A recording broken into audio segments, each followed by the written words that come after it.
मोदी अक्सर कहते हैं कि उन्होंने भिक्षा मांगकर गुजारा किया। कभी कहते हैं कि 35 साल के लिए, कभी कहते हैं 40 साल के लिए।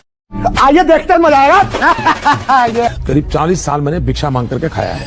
मैं 35। अस्सलाम वालेकुम। तो फिर से स्वागत है एक नई वीडियो में। तो मेरा नाम हुआ मुकर्रम। मेरा नाम सईद अख्तर। मेरा नाम नैयर अख्तर। तो आज हम एक ऐसे टॉपिक पर बात करने वाले हैं जिसे देखकर आपके रोंगटे खड़े हो जाएंगे। तो वो बात ये है कि ध्रुव राठी जो इंडियन है, जो अभी विदेश में रहते हैं, वो नरेंद्र मोदी के बारे में क्या बताते हैं, उनके रियलिटी के बारे में क्या बताते हैं। अगर आप वो वीडियो देखें तो जरूर समझ में आएगा तो नरेंद्र मोदी क्या है। इसलिए अगर आपको वीडियो अच्छी लगे तो वीडियो को लाइक कीजिएगा और चैनल को सब्सक्राइब कीजिएगा। तो हम आपको स्क्रीन पे चलिए दिखाते हैं।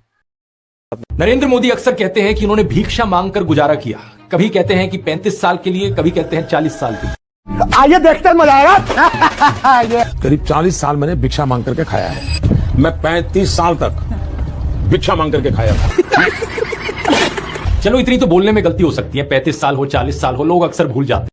बात तो सही है, लेकिन सवाल ये कि वो एमएलए पहली बार बने 2002 में, तब उनकी उम्र होगी 52 इयर्स। लेकिन उससे पहले 90s में ही पता नहीं कैसे उन्होंने फॉरेन टूर्स कर लिए। ये फोटोज देखो उनकी, आईफिल टावर के सामने पेरिस में, व्हाइट हाउस के सामने अमेरिका में, हॉलीवुड के सामने, लंदन गए, वो मलेशिया गए। वाह क्या सीन है, वाह क्या सीन है। क्या 40 साल भिक्षा मांगकर इतने पैसे कमाए जा सकते हैं कि फॉरेन के टूर्स कर ले 90s में? और साथ ही साथ इसी बीच में नरेंद्र मोदी ने बीए और एमए की 2 डिग्रीज भी कर ली अलेजिडली। ये कैसे हो गया? इस सज्जन को क्या तकलीफ है भाई? आप ही बताओ दोस्तों। साल 1990 में डायकाम मॉडल 1 रिलीज हुआ था, जो कि यूएस में लॉन्च होने वाला दुनिया का पहला कमर्शियली अवेलेबल डिजिटल कैमरा था। बात तो सही है, लेकिन प्रधानमंत्री मोदी अपने इंटरव्यू में बताते हैं कि उन्होंने पहली बार डिजिटल कैमरा 1987 या 1988 में यूज किया था। क्या बात कर रहे हैं? बताता हूँ, पहले ये देखो। मैंने पहली बार डिजिटल कैमरा का उपयोग किया था 87-88 में से। मतलब भिक्षा मांगकर यहाँ पर फॉरेन टूर भी कर लिए और डिजिटल कैमरा भी खरीद लिया डिजिटल कैमरा के रिलीज होने से पहले। वाह क्या फकीरी है। वाह मोदी जी, वाह वाह। अपनी कलम को गिरवी रख चुका एक गीतकार कहता है कि फकीरी है आपके स्वभाव में। एक फकीरी है आपके स्वभाव में। अच्छा। कभी नरेंद्र मोदी खुद ही कहते हैं कि हम तो फकीर आदमी हैं, झोला उठाकर चल पड़ेंगे। अरे हम तो फकीर आदमी हैं, झोला लेके चल पड़ेंगे जी। लेकिन पूरी दुनिया में आपने ऐसा कोई फकीर देखा है जो 1,40,000 का चश्मा लगाता हो? नहीं। अपनी बूढ़ी माँ को नोटबंदी के लिए लाइन में खड़ा कर दिया और खुद घूमते हैं 12 करोड़ की मर्सिडीज।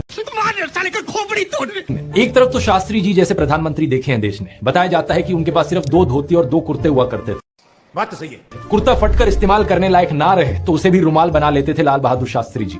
ये बड़ी अच्छी बात कही आप। लेकिन प्रधानमंत्री मोदी की यूएस विजिट की इन फोटोज को देखिए, एक दिन में 4 बार कपड़े बदलते हैं। बस यही देख के तो पूरे सपने आते हैं। द प्रिंट में लिखे गए इस आर्टिकल को देखिए। उत्तराखंड और हिमाचल जाते हुए प्रधानमंत्री मोदी ने 8 घंटे में 4 बार कपड़े बदले। यही नहीं, अभी और सुनिए। इस टाइम्स ऑफ इंडिया के आर्टिकल को देखिए। प्रधानमंत्री मोदी गंगा आरती करने गए तब भी कपड़े बदलते जा रहे हैं। हुबली टाइम्स वालों ने तो इनकी फैंसी ड्रेस का एक पूरा कोलाज बना दिया। इंडिया टुडे ने भी इनकी 22 हेड गियर्स की कलेक्शन दिखाई है इस आर्टिकल में। और इस इंडियन एक्सप्रेस के कोलाज को भी देखिए। ये सब क्या देखना पड़ रहा है? अच्छा है मैं अंधा हूं। अगर ये फकीरी वाली बात भी नहीं बैठती लोगों में, तो इस सब के बाद अगला हथियार आता है कि इनको भगवान का अवतार ही बना दो। ये एक बार नहीं, 2 बार नहीं, बल्कि कितनी बार कितने नेताओं ने बार बार प्रधानमंत्री मोदी को भगवान से कंपेयर किया। आइए देखते हैं, मजा आएगा। और मोदी जी भारत में भगवान का वरदान बन के आए हैं। भगवान नहीं, मनुष्य के रूप में नरेंद्र मोदी जी के रूप में अवतार लिया। अच्छा, हमारे माननीय प्रधानमंत्री जो खुद भगवान स्वरूप है, मोदी जी के रूप में श्री रामचंद्र ने जन्म लिया है। क्या बात कर रहे हैं? मोदी जी है ना, साक्षात भगवान महाकाल जी का अवतार है। मोदी राम और अमित शाह कृष्ण। अच्छा। अरे कुछ लोग तो मंदिर भी बनाने लग गए। पुणे में एक बीजेपी वर्कर ने नरेंद्र मोदी के लिए मंदिर बना दिया। गुजरात में इनका एक मंदिर बना, तमिलनाडु में इनके लिए एक मंदिर बना। क्या मजाक चल रहा है? इस प्रॉब्लम का समाधान ढूंढने के लिए इनके लोगों ने राम की सूरत बदलनी शुरू कर दी। क्या बात कर रहे हैं? पिछले कुछ सालों में आपने देखा होगा ये एंग्री हनुमान और एंग्री राम की आइकॉनोग्राफी गाड़ियों के पीछे इसे लगाया जाता है, ये दर्शाने के लिए कि ये है असली में भगवान राम। इस सज्जन को क्या तकलीफ है भाई? चरित्र ही बदल दो भगवान का। रामायण में मुसलमानों का कोई जिक्र नहीं है, लेकिन इन लोगों ने रामायण को भी तोड़ मरोड़ दिया अपने नफरतखोर एजेंडा के लिए। 2016 में एक बीजेपी एमपी ने कहा कि मुसलमान तो रावण के डिसेंडेंट्स हैं। व्हाट्सएप माफिया वालों ने हमारे हिंदू स्क्रिप्चर्स में एक झूठा कोट इंसर्ट कर दिया, धर्म हिंसा तथैवच। जो चीज किसी वेद पुराण में नहीं थी, किसी रामायण महाभारत में नहीं थी, इन्होंने जबरदस्ती अपना नफरतखोर एजेंडा बीच में घुसा दिया उसने। ये बड़ी अच्छी बात कही आप। धर्म हिंसा तथैवच। आपको जान करके आनंद होगा कि ये किसी भी ग्रंथ में कहीं पर भी नहीं लिखा हुआ है। क्या बात कर रहे हैं? और इससे आपके रोंगटे भी खड़े हो जाने चाहिए कि ये कौन सी सेंट्रलाइज्ड कॉन्स्पिरेसी यूनिट है जो इतनी बड़ी बड़ी साजिशें करती है कि जो बात धर्म ग्रंथ में लिखी भी नहीं हुई है उसको संस्कृत में लिख करके उसको चारों तरफ व्हाट्सएप से और दूसरे जरियों से फैला देती है। क्या बात है सर, क्या बात है सर, क्या बात, ये बात। सच तो यह है दोस्तों कि ये लोग हमारे हिंदू धर्म को ही तोड़ने मरोड़ने लग गए अपने नफरतखोर एजेंडा को फैलाने के लिए। सही पकड़े हैं। लेकिन अब बहुत से हिंदुओं को इनका एजेंडा समझ में आ गया है। इस तरीके का हमारे धर्म के साथ खिलवाड़ करना लोगों को अच्छा नहीं लग रहा है, इसलिए ये कार्ड भी अब फेल होता जा रहा है। तो इन बीजेपी वालों ने क्या सोचा कि अवतार से एक लेवल नीचे इन्हें सर्वगुण संपन्न शक्तिमान दिखाया जाए। क्या सीन है। जितना नजर में रहोगे उतना लोगों के दिमाग में घुसोगे। सही पकड़े हैं। अखबार पर नरेंद्र मोदी, रेडियो पर नरेंद्र मोदी, टीवी चैनलों पर नरेंद्र मोदी, फेसबुक पर नरेंद्र मोदी, यही नहीं, अभी और सुनिए।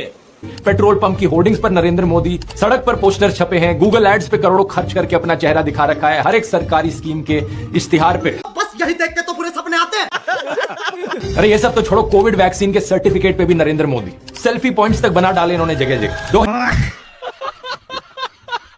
2022 की इस रिपोर्ट को देखिए। आईएनबी मिनिस्ट्री ने बताया कि सरकार ने 8 सालों में 6,400 करोड़ से ज्यादा रुपए खर्च किया एडवर्टाइजमेंट्स पर। हर रोज का 71 लाख रुपए तो अखबारों में ऐड देने में लगा दिया। और ये सब तो सरकारी पैसे से चलने वाली एड्स थी। इसके अलावा जो पार्टी फंड से चलने वाली एड है वो अलग, और गोदी मीडिया के एंकर जो दिन रात चाटुकारिता करते हैं वो अलग। हर जगह नरेंद्र मोदी। गायक थे जिम मॉरिसन, उन्होंने कहा था कि जो मीडिया को कंट्रोल करता है वो दिमाग को कंट्रोल करता है। सही पकड़े हैं। अब यही हो रहा है कि हर तरफ मोदी का चेहरा देखकर लोग उकता गए हैं। और ये जो वॉर रुकवाने वाली कहानियां हैं, इन पर पूछा जा रहा है कि इतनी ही वॉर रुकवाने वाले हो तो मणिपुर की हिंसा क्यों नहीं रुकवा देते।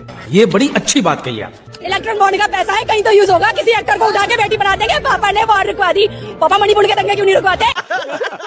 लोग पूछ रहे हैं कि भारत में सब चंगा सी है तो 2022 में सब रिकॉर्ड तोड़ते हुए 2.25 लाख लोगों ने भारतीय नागरिकता क्यों छोड़ दी। Good question. इस मोदी मैजिक के खत्म होने का सबसे बड़ा सबूत यही है कि बीजेपी को दूसरी पार्टियों के उन नेताओं को अपनी पार्टी में लाना पड़ रहा है जिन पर भ्रष्टाचार के एक से बढ़कर एक आरोप लगे।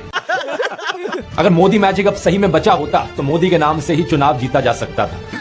सही पकड़े हैं। इन बाहर के नेताओं को लाने की जरूरत नहीं थी अपनी पार्टी में। ये झूठ, डर और नफरत फैलाने की जरूरत नहीं थी। क्या बात है सर, क्या बात है सर। इस वीडियो में तो मैंने आपको नरेंद्र मोदी का वो चेहरा दिखाया है जो व्हाट्सएप माफिया आपको दिखाता रहता है। अगले वीडियो में मैं आपको दिखाऊंगा उनका असली चेहरा, उनके माइंड में क्या क्या चलता रहता है। अभी मजा आएगा ना। व्हाट्सएप पर इनकी आधी अधूरी क्लिप्स तोड़ मरोड़ के दिखाई जाने लगी कि जैसे राहुल गांधी में तो कोई समझ ही नहीं है, वो तो बिल्कुल बेवकूफ इंसान है। ये बड़ी अच्छी बात कही आप। लेकिन सच्चाई यह है कि पिछले 10 साल में पीएम मोदी ने एक भी प्रेस कॉन्फ्रेंस नहीं करी, कोई अनस्क्रिप्टेड इंटरव्यू नहीं किया। जबकि राहुल गांधी ने दिल्ली यूनिवर्सिटी से लेकर हार्वर्ड यूनिवर्सिटी तक लेक्चर दिए हैं, लोगों से ढेर सारी हर साल 2 साल अनस्क्रिप्टेड इंटरैक्शंस की हैं। बात तो सही है। नरेंद्र मोदी वही हैं जो नाले से निकलने वाली गैस से चाय बनाने की बात करते हैं। कहते हैं कि पसीने से मुंह पोंछ लेता था तो ग्लो आ जाती थी। कभी ये क्लाइमेट चेंज को डिनाई करते हैं कि गर्मी नहीं बढ़ रही बल्कि हमारी गर्मी सहने की शक्ति कम हो रही है। तो कभी ये बादलों से रेडार का सिग्नल रोकने की बात करते हैं। आइए देखते मजा आएगा। मैंने कहा इतने क्लाउड है, बारिश हो रही है, तो एक बेनिफिट है कि हम राडार से बच सकते हैं। एक तो जानते नहीं है, ऊपर से अहंकार इतना कि अपने अज्ञान का भी एहसास नहीं। एक दफा मोदी दूसरे देश में गए थे, वहां भारत का राष्ट्रीय गान चल रहा था और ये बीच में ही चलने लगे। वाह क्या सीन है। ऐसी गलती किसी से भी हो सकती है, लेकिन बात मैं यहां पर यह बताना चाह रहा हूं कि प्रधानमंत्री मोदी की भी फनी क्लिप्स बहुत सारी हैं।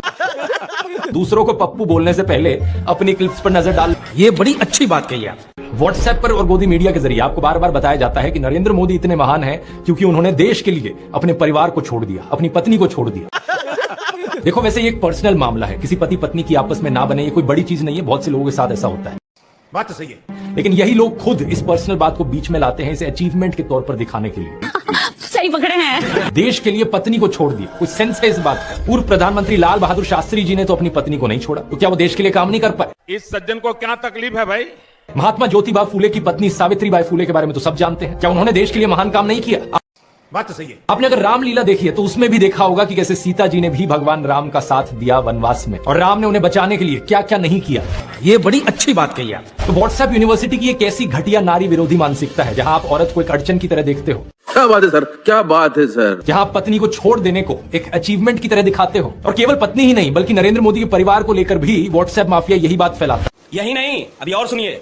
अरे औरों की तो छोड़ो, नरेंद्र मोदी खुद इस बात को बार बार दोहराते रहते हैं। कहते हैं कि उन्होंने अपने परिवार को देश के लिए छोड़ दिया। आइए देखते हैं, मजा आएगा। मेरे देशवासियों, मैंने घर, परिवार, सब कुछ देश के लिए छोड़ा है। पंजाब केसरी अखबार ने तो उनकी चरण वंदना करते हुए उनकी तुलना भगवान बुद्ध और महावीर जैन से कर डाली। बेशर्मो, शर्म करो शर्म। लेकिन इन लोगों से मैं पूछना चाहता हूं, कभी भगवान बुद्ध ने अपना घर छोड़कर ऐसे बयान दिए क्या? सम्माननीय, आदरणीय दीदी। फरवरी 2020 में गुजरात में नमस्ते ट्रंप इवेंट हुआ था, तो गरीबों को छुपाने के लिए एक 1600 फुट लंबी दीवार बनाई गई थी। क्या बात कर रहे हैं? जरा खुद सोचकर देखो, 1995 से लेकर 2020 25 साल से गुजरात में बीजेपी की सरकार थी, जिनमें से 3 बार तो खुद नरेंद्र मोदी ही चीफ मिनिस्टर थे। बात तो सही है। लेकिन इनसे गरीबी नहीं हटाई गई, उल्टा ये गरीबों को छुपाने लग गए। इस सज्जन को क्या तकलीफ है भाई? अभी बता दे भाई, अभी बता दे। G20 समिट के समय दिल्ली में भी यही हुआ था। कुछ बस्तियों को हरे पर्दे के पीछे ढक दिया गया था, यानी कि इन गरीब लोगों की मूवमेंट को भी रिस्ट्रिक्ट कर दी। ये भगवान क्या जुल्म है। इसी के तहत ये पूरी दुकानें यहाँ से ढक दी गई हैं। जो थोड़ा झुग्गी टाइप घर थे उनको भी ढक दिया गया है यहाँ पर। बेशर्मो, शर्म करो शर्म। सोचिए कि ये कितना डीह्यूमनाइजिंग है। कोई आपसे कहे कि तुम अच्छे नहीं लग रहे, तुम तो एक दाग धब्बा हो। वो गोरे सेठ आ रहे हैं हमारे देश में घूमने, तुम्हें एक पर्दे के पीछे छुपा दिया जाएगा। कैसा लगेगा आपको ये सुनकर? उन गरीबों की सोचो, उन्हें कैसा लगा होगा। ये बड़ी अच्छी बात कही आप। सीधा कहते हैं कि आगे जाओ, उस गरीब को तो भगा सकते हो, उस अमीर को भगा के देखो ना। तो इन सब चीजों के चलते नरेंद्र मोदी की जो गरीब परिवार वाली ब्रांडिंग थी, अब ये लगभग खत्म हो चुकी है। सही पकड़े हैं। प्रधानमंत्री मोदी इसका ज्यादा जवाब दे नहीं पाए। उल्टा उन्होंने कोशिश करी थी ये कहने की कि अडानी अंबानी एक्चुअली में कांग्रेस के साथ मिले हुए हैं। आइए देखते हैं, मजा आएगा। राय आजाद कोशिश करें इस चुनाव में ये अंबानी अडानी से कितना माल उठाया है।